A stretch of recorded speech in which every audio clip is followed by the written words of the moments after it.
everyone. Oh, I'm still going.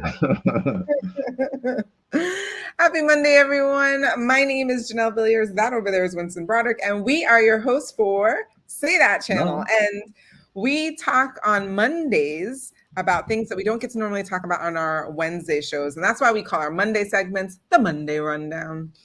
Um, Winston and I particularly love the Monday rundowns because we also check in with other thought leaders and other content creators to hear their thoughts and their ideas about the topics and the questions that you guys have been bringing to us. So let's get into today's topic. Let's do it. Are there people we shouldn't fall in love with? This is very similar to last week. Yeah, very much so. Yes, because we choose unavailable people at times. But yeah, I think that there are some people we shouldn't fall in love with. I think that we shouldn't number one, we should not fall in love with people who are unavailable. Well said. Well said. That will take that will be hurtful for everyone. And let's see, people we shouldn't fall in love with. I think people who don't ultimately share the same values, that's going to be really hard. If you can avoid it, please, I think it would just be easier if you share the same values. And so I'm thinking, like, do you want to get married? One person may not be into marriage, one person is, right? Like, that's important to know. Kids, do you want to have kids? Some people want to have kids, some people don't. And like, those are the types of things that, like, you fall in love with someone and then you kind of hope that they'll change almost. Maybe that's like so subconscious that you don't even say it out loud, but then fast forward, you're in a relationship now 3-5 years later and you're like, oh, but they don't want kids though, and now I do, like then it gets hard to it's just harder. It's a lot easier to end a relationship when you realize that those values don't line up in the beginning and find someone who does have the same values as you. It's just a lot easier. And I used to be in this mindset that, like, no, I shouldn't. Gosh, I don't know what's happening outside, but there's a lot of sirens. Sorry about that. I used to feel bad, like almost like I was rejecting somebody because of their values. Like, oh, like, but I felt like a bad person. Like, oh, I'm rejecting them because they have a different value set than me. Like, who am I to judge them? But I'm recognizing it's not necessarily a judgment on them. It's just that we want two different things. And it's just a lot easier. It's okay to find someone who does value the same things that you do. It just makes things easier. Like, why go through the hardship of trying to make that person into something that they're not? So anyway, that's my take on it. Those would be my things. Same values and unavailable. Don't fall in love with people who are unavailable. Don't fall in love with people who don't have similar values to you. Oh, good choices. So I'm actually going to, and I'm literally thinking this through as I'm about to say this. I don't know if there are people you shouldn't fall in love with. And I say that because I think the experience of love is amazing. And I feel like, but some of us limit what could be because we are like, I feel like we limit what experiences we can have when we kind of view love as like a list of things that we're looking for. And although I recognize that there's obviously value, like how you explained it, and we want to have the ideal situations where we have or have ideal experiences, and yet I know that I wouldn't be where I am now in a relationship had I not fallen in love with other people where we just didn't work out. And so I'm grateful for those other experiences. And I know there's a point where I was like, oh, I shouldn't have did this. I shouldn't have been with them. But I also am wise enough to recognize. But I also wouldn't know what I like if I hadn't gone through that. And I'm wondering if I'm maybe thinking of the distinction of falling in love as opposed to being in a relationship. Because you can be in a relationship and not be in love. That's true too. But I also don't think that's what I don't think that is what I was looking for. I think when I was looking for relationships, I was always looking for love. Right. It's synonymous. So yeah. So to that point, I think obviously that's what I was seeking. And so, man, you made some great points. I just, it's like, I don't want to limit what I can have. And I don't think you were saying that. Mm-mm. Uh, yeah, I, I hear your point, though. There are lessons to be learned. You learn from every experience. yeah, in the relationships that you were seeking love, let's look at this one. In those earlier relationships that you were seeking, or that you wanted to also have that level of love, you learned something as you got, or maybe it didn't work out, but you could Mhm. learn a lesson through that experience. Mhm. Yeah. But I'm definitely excited because this is a great question, and I am excited for who we're going to be hearing from, because I do know that they always add an insight that I'm like, oh, I never thought of it that way. You guys know who we're talking about. The School of Life. These Welcome guys, to school. they need to know that we like really Huge promote them fans. a lot. But it's just Facts. because we find what they have to say so valuable. So I am, like Winston, really excited, and I'm ready for them to take us to school. That's right. Let's do it.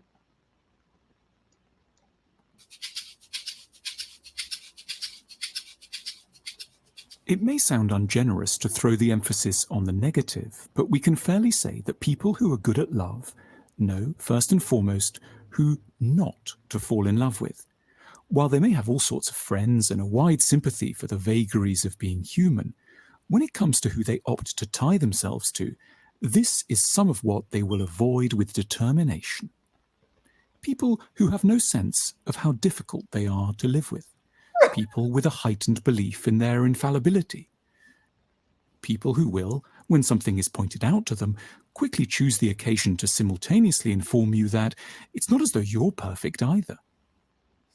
People who will label any criticism of them, however sensitively delivered, as rude or offensive, and contrary to the rules of true love as they define these. People who deliberately drive you to the edge of frustration, then turn and say, "Why are you getting cross so suddenly?"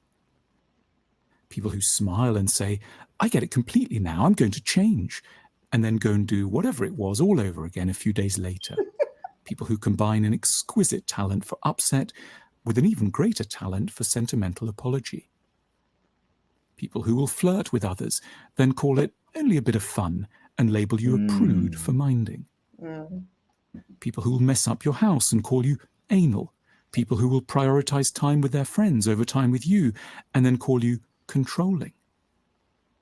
People who tell you you're imagining things a lot. Mm. People who harbor a background grudge against your gender. People who are furious with a parent and don't realize they are. People who can't forgive anyone who thinks better of them than they think of themselves. People who claim desperately to want a relationship, but are inwardly so committed to distrust, isolation, and self-hatred that they aren't in any position really to have one, and yet don't know this of themselves. This is fascinating. Go for it. This is really good. I really wanted to, because they're listing a lot of things, and like even if I was trying to take notes, I wouldn't be able to take notes fast enough. Yeah. And I think so far the things that they have labeled to me sound like people who are not open to growth, who are not open to um, being vulnerable, who and aren't don't have a self-awareness, I think. Yeah, for sure. Um, Yeah. they're being very specific as to when you are not self-aware, when you're not open to growth, when you're not open to being vulnerable, what that looks like. And they're being very specific in that way. When you don't have those things, this is what it looks like. And I'm actually, once again, School of Life, giving it a perspective that you and I didn't even think of. But Consider, yeah. yeah, I agree. Like this is somebody I even start to see, I'm talking about red flags, right? Like I even start to see these things and like you immediately become unattractive to me. Like even you could be like the best looking guy in the world, but like if you're doing a lot of the things that they're talking about, you now become unattractive. Like you physically become unattractive. I don't want to be around. I'm like repulsed almost. So You know I'm what's really funny? happy what they're saying. The one that came up and I agree, the list is seems extensive so far. Uh-huh. And the one where they were talking about a person talking to somebody else and then kind of pushing it off as you being a certain type of way. It Mm, all much of this does strike me as someone who hasn't gotten to a place yet where allowing another person into your life, understanding what it looks like to let another person into your life, mm, where there are certain ways that this person may be, and it's good because if you're aware of yourself, then you can call a lot of these things out from the jump. Like if you set certain boundaries or within mhm, the relationship, hey, this we're committed, and what does a committed relationship look like to you? mhm. I think would help a person understand, yeah, I don't like if you're still trying to talk to another person and calling that whatever. I don't remember the term they use, but calling me a prude because you're trying to, yeah, you're trying It's to flirting. You're flirting do with other. these things. And it's interesting because I remember when I was younger, just a situation happening like that, and not under, and I was thankful that the person I was seeing pointed out, oh, hey, that's not something I'm into. So this Mhm. is really interesting to hear. Thank you, School of Life. Yes, let's see the rest of the list. Please put in the comments below so far what are you taking away from the list that they've been listing so far? And what have you done that's on this list? Keep it Ooh, real. Keep it yeah. real. Let's go. People who principally associate love with the pleasant feelings they register when you are nice to them. People who don't Wow. take your love as a substantial gift you choose to bestow every day and could take elsewhere. People who don't realize your time is very, very precious. People who are far too in pain to know how to want the best for you. People who refuse to do the necessary work. Let's remember, the people in the list above comprise some of the most charming, beautiful, vivacious, seductive characters on the planet. But their traits also mean that you will be headed for substantial challenges in any extended involvement with them. It may take years to work out that they use words like love without knowing what they should entail, or that they have systematically shredded your confidence in your judgment in order to avoid acknowledging a raft of their own difficulties. Lovers who know how to avoid these types are not cleverer than the rest of us. They've just had the good fortune to be looked after early on by people who were tender and sweet, and therefore now know how to associate relationships with fulfillment rather than frustration. Through immense good luck, they simply have no interest in suffering. They have, via experience, learnt one of life's most important lessons, that the point of a relationship is to be mutually delighted by another person, as we may eventually realize we aren't alive long enough for anything else. Preach. Yeah. We need to Once meet the again, CEO of this place. Yeah. yeah, like they need a raise. Have him on. So Seriously. yes, to that those individuals have just understood that, yeah, that like suffering. It's kind of like what I was saying earlier, like you could go the hard way, Mm-hmm. but Mm-hmm. or you don't have to choose that. You don't have to choose that. You don't have to choose to be with someone, because that is, even that, recognizing that that's a choice. You're choosing to continue to be with someone who is going to make it difficult. That's all I've got to say about that. It's a choice. No, I agree. I remember one of the wisest. I remember being in high school, and there's a girl I like, very, very popular girl, and there was an older student who I didn't even know knew me, and she'd apparently, I guess, seen me essentially begging this girl to spend some time, and I remember her coming over after the girl had taken off, and she was like, "Winston, you're way too nice of a guy, whatever, to ever again, essentially, I guess, be begging a woman for attention like that." And it's interesting because I remember that sticking with me at the time. I definitely wasn't as confident, all these things. And I recognized it wasn't one of the things they listed here, but they did talk about recognizing as someone who realizes how important your time is, or Mm, I would look at it almost like values you. And mhm. I'm all about people liking someone more, however that is. But if it's to the point where, and I am telling you that I was essentially begging this girl just to have some time with her, and that's not a place I know I would, for myself, like Winston now, he wouldn't do things like that. Yeah. Because I do value myself now way more than I know I did then. So that's one of the ones that I again resonates with me 100%. You value yourself. If someone doesn't want to make time for you, that's Yeah. okay. And it really is okay, because and I'm not saying that this person may be a bad person. They just, to this video's point, they may not be the person you should be trying to fall in love with. Yeah. And I think love is a decision. And so it feels like all these other things, but I also think it's a decision we get to make. And so make the right one that's going to fulfill you in the ways that you want to be fulfilled. Great video, though. Say that. Great video.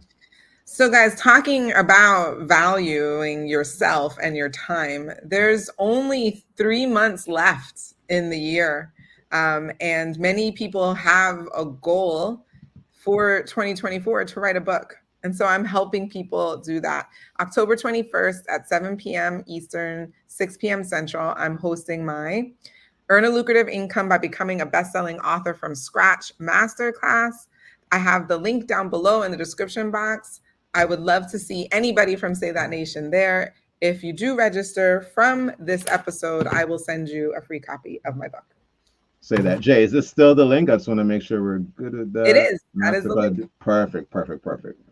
Guys, make sure you register for that. You don't want, we've seen and I actually are blessed to have people that I know that are taking that course and have gone on to and are very much in the way of making and having a book out this year. So make sure you join that long list of people. Yeah. All right, but that's it for us for today. Until we see you next week, as always, remember that you deserve the good life. Say that. Say that. We'll see you guys.